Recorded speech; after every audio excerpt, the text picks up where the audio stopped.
खेसारी लाल के फरिश्ता फिल्म के बिहार के मुख्यमंत्री नीतीश कुमार ने बहुत ही गंभीर रूप से लिया है। जैसे कि आप लोगों ने देखा, बिहार प्रदेश के संसद भवन में फरिश्ता मूवी के चर्चा हुआ।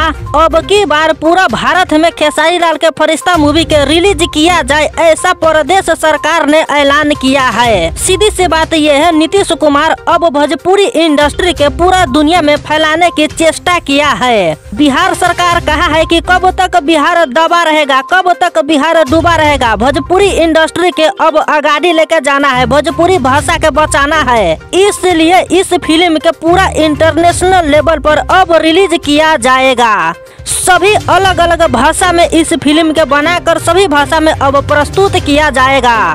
खेसारी लाल के फरिश्ता मूवी अलग अलग भाषा में डबिंग करके पूरा भारत में रिलीज किया जाएगा।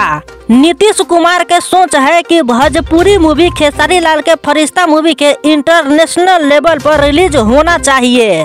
अब देखिए खेसारी लाल के फरिश्ता मूवी कहां तक जाता है।